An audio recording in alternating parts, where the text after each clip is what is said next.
Hello, everybody. Welcome to episode 5 of Isolation Station Discs.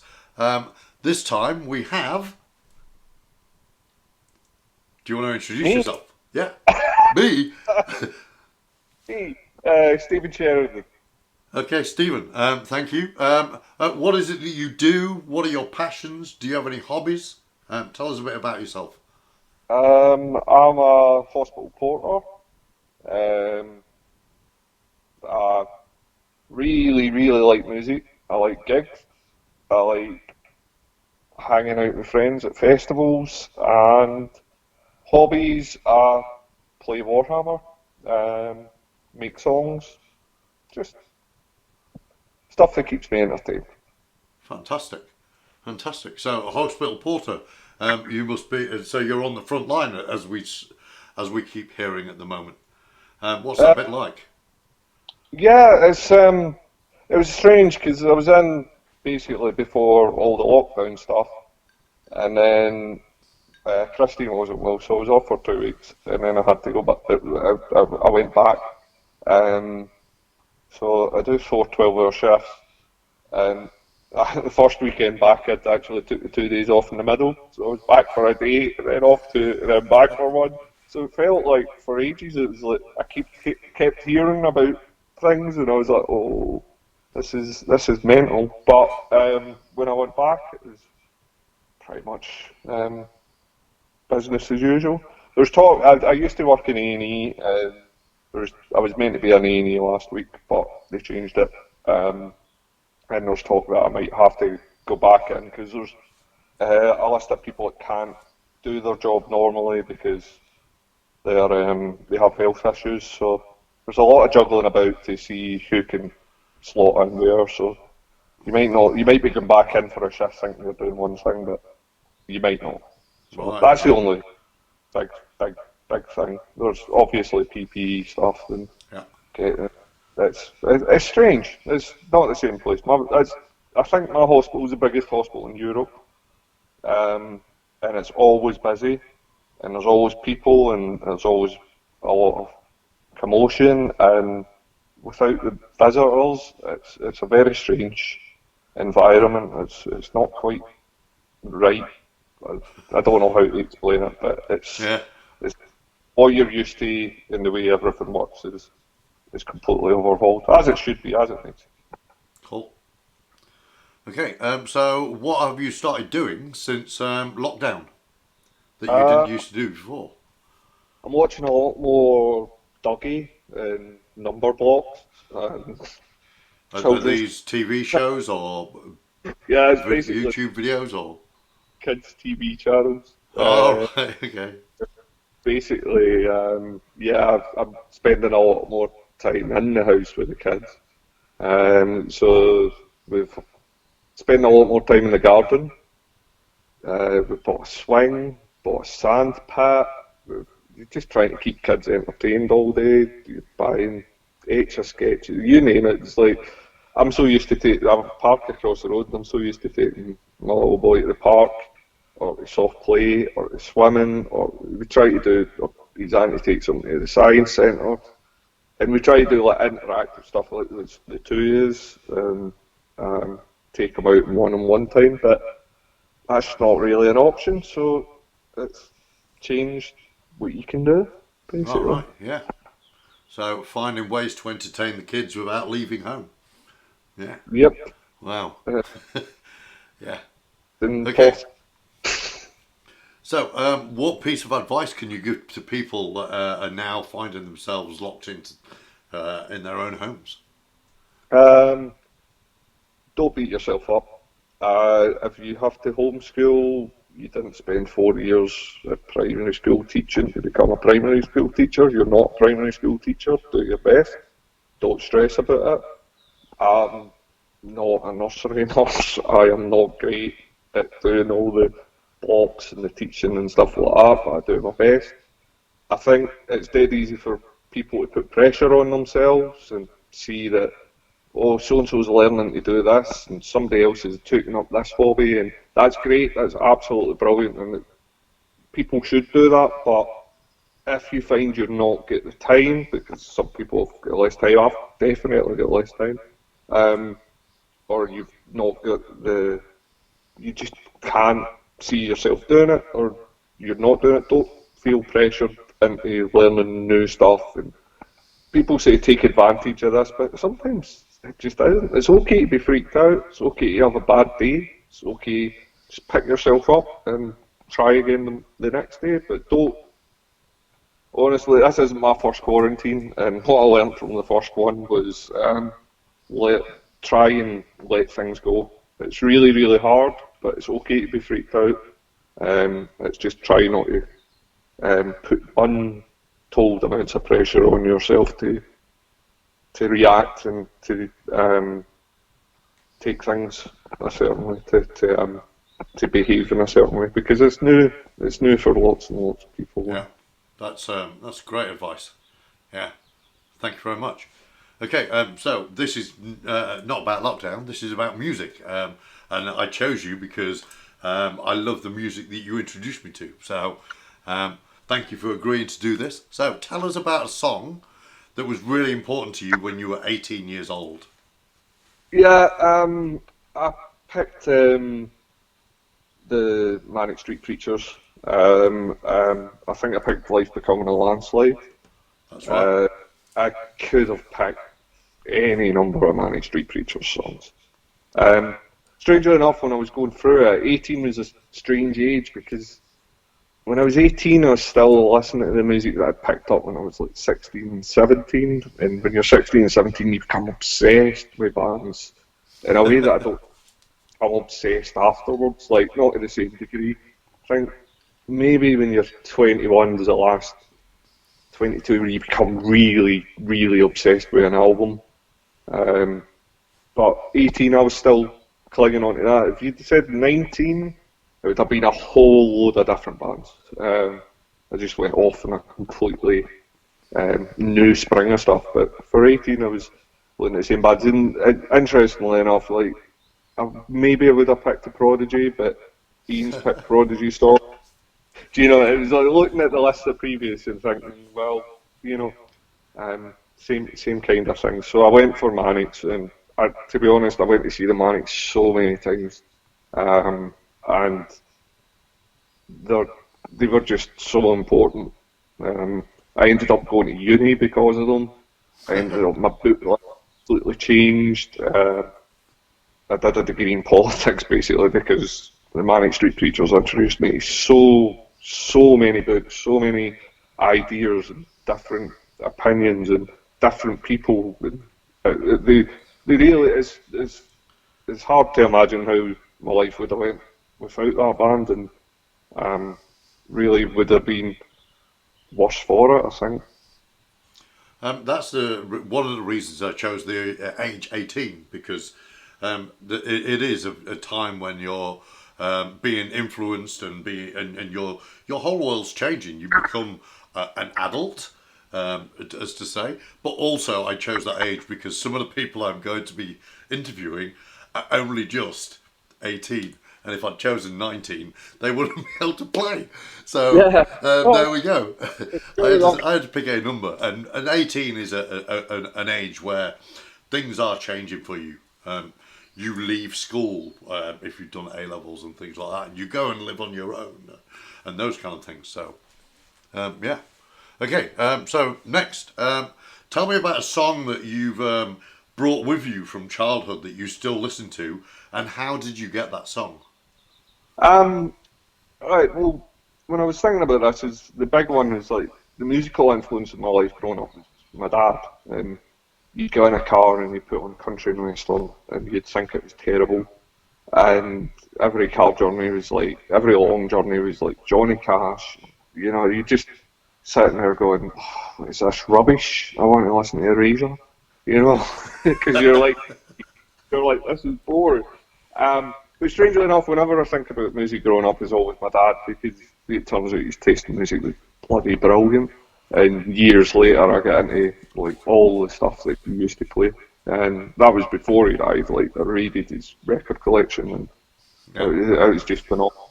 But my mum, she's like a singer, but she used to only like sing in church and sing hymns, and I don't really remember her buying albums or being in music in the same way, in that sense. But I remember her buying the Carpenters album, and it was one of the greatest hits. And it's really strange because at the time, again, I thought it was rubbish, load of rubbish, and all that.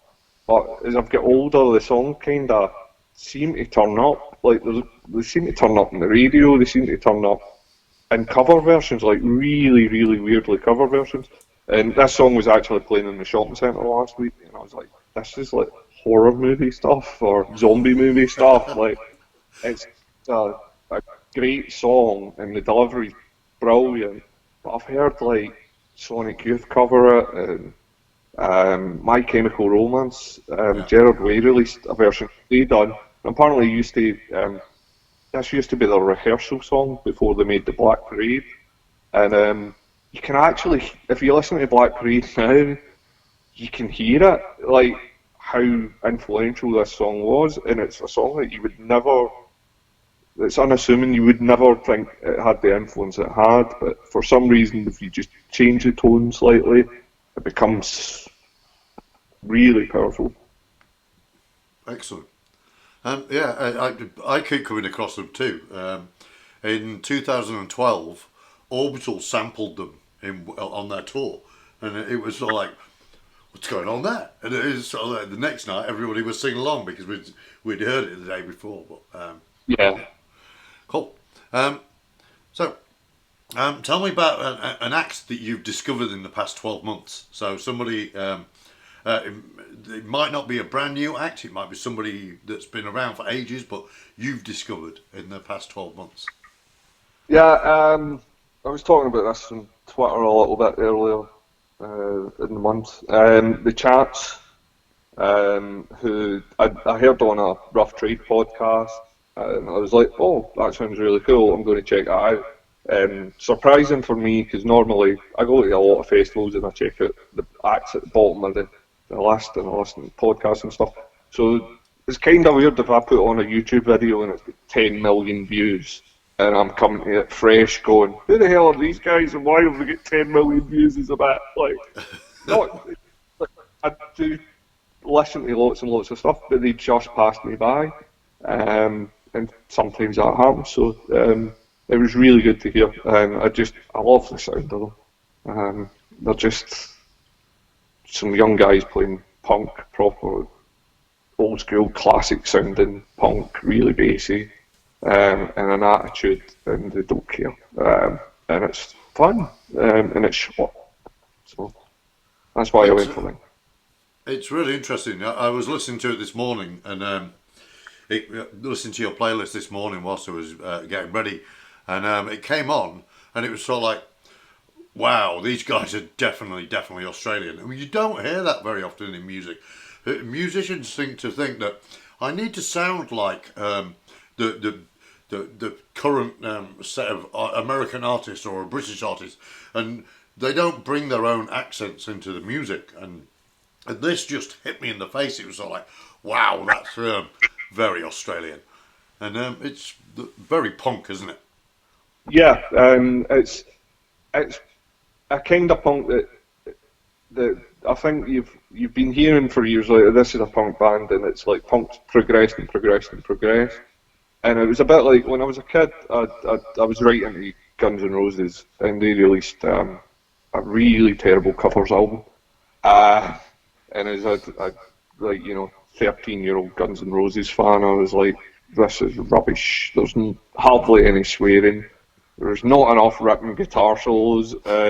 It released the Spaghetti Incident, and on it was a lot of old punk classics that, don't sound like what you associate today's punk to sound like, or even up to the 80s to sound like. And it does sound very, very classic, stripped down. What you see is what you get, and I really like that. Incidentally, that terrible Guns N' Roses album has one great track on it, which is a Johnny Saunders cover, sang by Duff McKagan, who, as I get older, I think Duff McKagan's the only real genius in that band.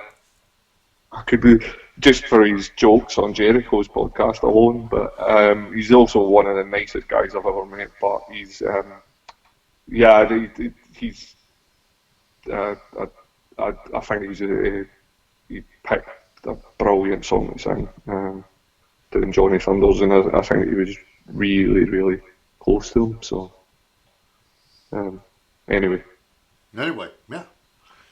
So, tell me about a live track. Something that absolutely stands out for you. Maybe it's a track that you wish you were at, or a gig that you were at and you just can't get out of your head. No, this one I was at, and this took a long time to kind of whittle down because I read the question wrong first. At first I thought live band, um, so I was like the Hold Steady. So I was like, has to be the Hold Steady because I mean I've seen so many live bands, but the Hold Steady gig was probably from beginning to end just Craig Finn's ability to tap into whatever is going on and the audience is phenomenal. But one song would have to be Wandering Star, Portishead at Glastonbury. It's hairs in the back of your neck stuff when you were there. Me and Christine went. It was phenomenal. It was one of those nights where the wind's going, the flags are all going, and the music just seemed to swell up with the temperature dropping. And the other stage, I don't particularly like it during the day, but at that headliner slot, if you get a band like that, that one song just was phenomenal, absolutely phenomenal. I did once see Annie Lennox soundcheck to Life on Mars to a pretty much empty room because she didn't like people in when she was soundchecking, but we were working. And that, until I saw this gig, that was the greatest singing performance I'd ever heard in my life. But this the best her voice and everything, and the video just doesn't quite do it justice. It's not the same. It's like you can look at a picture of the Taj Mahal, but you can't hear it, Yeah. and it sounds really different when you're in it. Being at this gig, you can watch a video a million times. It's never going to give you that feeling when you're at that gig, but it's phenomenal, and I think that still comes across in this video. It doesn't happen to me very often, but I go to Glastonbury a lot, as probably you know. But it doesn't happen to me that often that there are two acts on at the same time that I really want to see. And that night, that happened to me, and it was because it was Chic on the jazz stage, and I just knew how much of a party that was going to be, and it was the same time, and it was sort of like, but Portishead, and it was sort of like, and I'd never seen Nile Rodgers before, and since then I've seen him like 12 times, and I Yeah, haven't seen, and Portishead hadn't played since that gig. yeah. Well, that was the thing that I was saying to people before, and I totally understand everybody that went to that gig, the Chic gig. That was a highlight of their weekend. It was a fantastic night. It really was. It was a proper party. But Yeah, and everybody was like, I wouldn't have missed it for the world. And one of my friends got a great saying when we were at a festival once, we'd missed something, and she turned around and said, yeah, but we were too much busy having fun over there. And it just clicked with me, like, the best way to think about these things is, like, if you were having fun somewhere else, that's it. yeah, For me, Christine had never seen Portishead. I'd seen them on the third tour, a, a terrible venue in Edinburgh Corn Exchange. So I'd already seen them with Christine hadn't, and she's a massive Portishead fan, and it was kind of like, because like, Dummy's just one of those albums, isn't it? oh, it's yeah, way up there, way up there. And the thing is, I was looking at it and I went, well, I've seen Portishead, but they're one of the bands that most people I know have never seen. And the reason was, at that time, I think it was something like they'd played 13 gigs in 11 years in the UK. And it ended up, like, even now, I think it's up to about 19. Do you know what I mean? At one point, and I was thinking that might have been like the 13th gig or something in 11 years, and I was going, I've been to two of them now. Do you know Yeah. how Whereas with Chic, I was like, and it wasn't like, oh, we'll definitely get to see him because he had cancer scares and stuff. So you don't know how that gets. But as happens, I seen Cheek 5 times the next year. Yeah. So I away from them, you know what I mean? I was like every festival I booked up to go to, they were Yeah. playing, you know. And Wicker Man, they were fantastic. Oh yeah. Um, Exit, they were fantastic. But yeah, I think I made the right call on that. I made the right call as well because I had a fantastic time. So cool. Okay, so tell us about some of the other tracks. What do you really want people to take away and say? You've got to listen to this. What's that that track that's really really important on our list? Oh, yeah, it's quite a difficult one to answer because I quite like all of them. And mostly I was just trying to put on stuff that people might not have heard before or people have heard about. Um, I was going to put the whole steady for the live song, and I picked that track because I think it's rock and roll pomposity. It's the frontman delivering speeches to the crowd, but he's so genuinely good at it. It's like if you can watch Springsteen in a room with 300 people, you imagine the stadium stuff's never going to touch that, and that's what I think the whole steady is. He's just a kind of Springsteen, but who parties a lot harder and does a lot of dodgy things and tells more.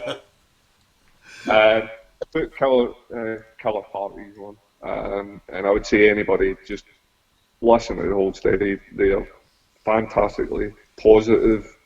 They just tell great stories, and they're a great live band.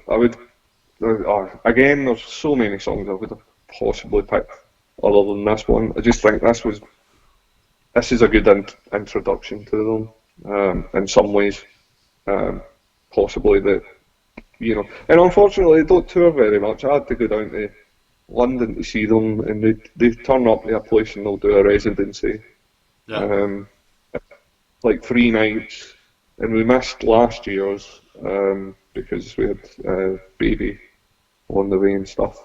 So we just didn't think that was a good idea. Um, well, sorry, this year's.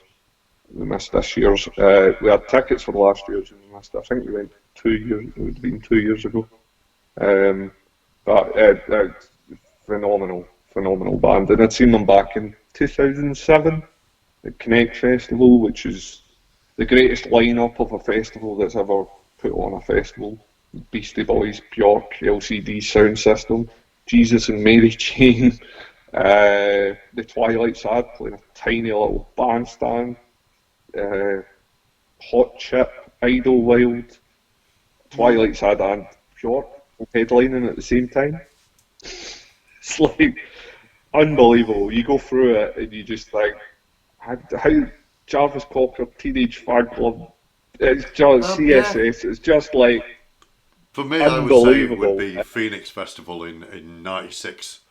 So that's Yeah, for me the best festival that ever happened. But cool. it's just sometimes you get them and you just go, wow, how Yeah. did all these bands and Hold Steady were right there in amongst it. And in amongst all those bands, they still held court that day. So it was like, yeah, that's a Fantastic. great. So, Okay. Cool. So tell us about a book that you think people haven't read that you think is amazing that might help people get through lockdown. um, I've gave this some thought as well. Girlfriend in a Coma by Douglas Copeland is one of my favourite books of all time. And it's basically, it sounds really sad and stuff, but it's quite uplifting. It's quite,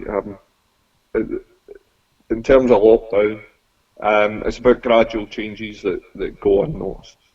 So basically, a girl has a drink at a party, slips into a coma, wakes up 19 years later, and she's hanging around with all her friends, but she notices all the small differences or the things that have stayed the same to these middle-aged people now who don't recognise it in themselves. and she Yeah. notices the changes in the world as well.